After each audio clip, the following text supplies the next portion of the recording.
Good morning, everyone. I will review what we've covered in today's lesson. The topic for today's class was to understand the different pollution that is linked to industries. We started by underlining the definition of the term industrial pollution, where we learned that industrial pollution is the release of industrial effluents or waste into the air, water, and soil.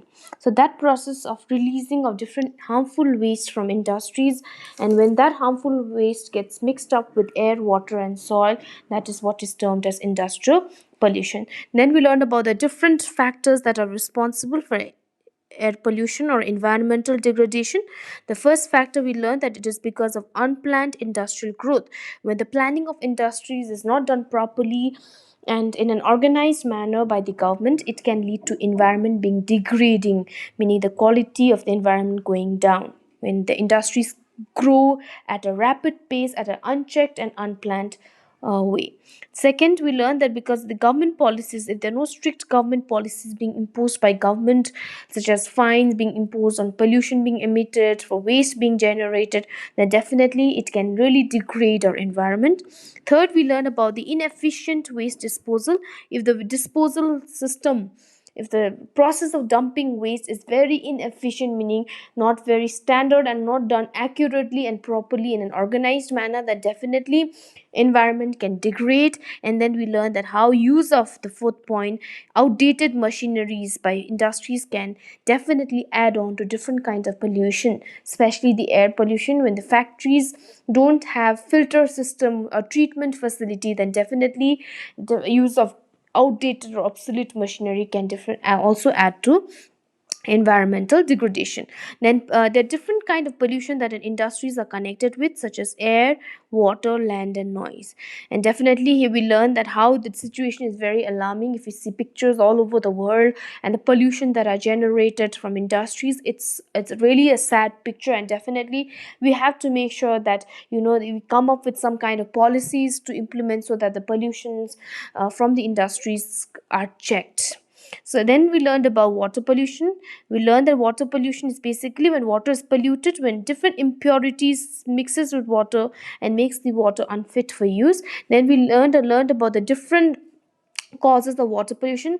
First, here we learned that how different industries like chemical industries, paper, textile, especially the dyeing industry, dyeing of different colors of garments, can really release or produce tons of waste, and this waste can be solid or liquid in nature. And definitely when such waste are being generated by industries, it can add on to water pollution. Then we learned about the second cause of water pollution could be oil spill. How oil spill, when the oil gets spilled and mixes with the water, it can damage a lot of marine organisms present there. Like we learned about how the birds of the feather, the feather of the birds can become very heavy when they mix with oil and becomes difficult for them to fly. We learned about different agriculture activities that can lead to lot of dumping of agriculture water, which has different chemicals mixed with it, and that can mix with the water, ocean water, river water, and make it unfit. Even the urban waste, like dumping of different kind of waste, domestic waste or industrial waste close to the ocean or any kind of water sources, can definitely pollute the water. So these are the different causes. Then we learn about the impact. We learn that how water pollution can impact or affect our surface water, that is the water flowing on the surface, such as rivers, seas, ocean, and groundwater, which is the water stored underground in aquifer, can also be affected when the water is polluted. At the same time, we learned about aquatic life can also be affected because of polluted water. And one example, I told you how oil spill can affect, and definitely different marine organism when the water is mixed, when water waste are dumped nearby the ocean, it can trap different kinds of marine organisms that survive in the water. So these are some of the effects and causes of water pollution that we learn. And we even learned about the different steps that must be taken to ensure that the water is controlled and not polluted, such as waste must be managed on a scientific basis, meaning in an accurate and a more organized manner. Industry should have provide waste treatment facilities. Every industry should have a facility to treat the waste before And before dumping or disposing the waste directly, industries must also make sure to find a way to reuse the liquid waste that has been generated. Different rules and laws has to be effectively followed, and above all, the awareness has to be done among the people has to be aware at all levels of society. They must be aware as to why is the government doing different ways to control the water pollution. They must be aware about the different impacts and repercussion that could occur, the consequences that can take place because of the water being polluted. So if they are aware, definitely we can all be on the same page and control water pollution. Then we learned about the different disease that are associated with water pollution. Like we learned about how disease like cholera, typhoid, dysentery, these are all related to water. Even we learned about a Minamata disease that took place in a Minamata Bay in Japan, which was basically a disease caused by mercury poisoning, how it led to different people dying in the year 1956 because the bay being submerged with mercury, and how that mercury being consumed by fish, and then that fish being consumed by people added on to Minamata disease. Even different lung cancer can be associated because of water pollution. So that is about water pollution, the different causes, effects, and steps to control water pollution. And then we learned about air pollution. Before that, we also looked at the different pictures of water pollution, like how this is a picture of oil spill. All right, in the year 2015, in the Arabian Sea, Mumbai High, how oil got spilled and it mixed with water, and it took several months to clean the ocean water. We even learned about the pollution from agriculture, how you can see in the picture the different polluted water from agriculture, when it gets mixed with the other source of water, can make them polluted. We even learned about how water pollution because of waste being generated from urban area where people start dumping, that can definitely make the water polluted.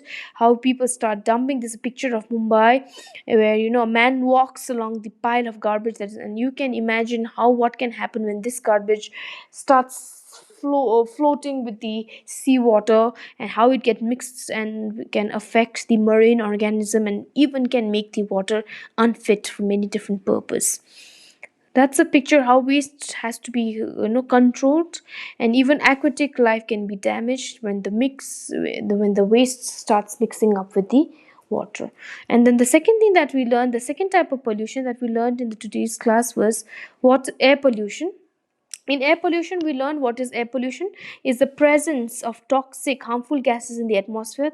That is what is known as air pollution, when harmful gases mixes with the air in, that can lead to air pollution. Air pollution can be caused because of burning of fossil fuels like coal, smelting, oil refining. These all can be causes. So these are the causes of air pollution.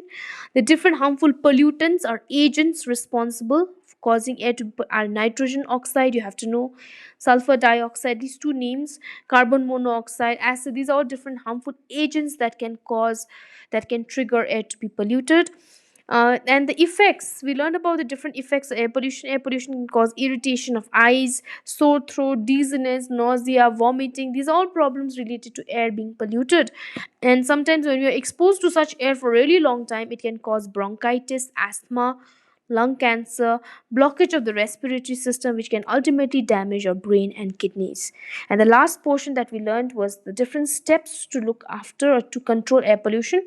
We learned how it is a difficult task, yet we have to make sure that we impose and practice to control air being polluted. First is obsolete, the old machinery has to be replaced by new one, so that the air is first treated before venting out in the air.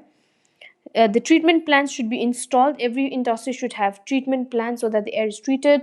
This is important. Like I told you, fabric filters, the bag filter should be in industries, especially the chimneys should have filters that can filter the harmful pollutant and not allow it from being released directly in the air. So fabric filters, the bag filter should be there. And we learned about how the height of the chimney should be really high, raised, so that the air is not released on a low lying surface, and how it can easily mix up. But if the chimney is really high, then the air can directly be released at a high level in the atmosphere. And then the last thing we learned, how we should make sure that we use clean energy sources like a solar, geothermal, should be renewable energy should be emphasized and encouraged to be used. And then the last thing that we learned, that how the laws has to be really strict so that air the control of air quality is maintained, monitored. If the laws become strict, then definitely we can control and check the quality of air to great extent. So that is what we learned in today's class. We've learned about what is pollution and the different pollution, especially the air and the water, that is associated with the industries. Thank you for watching.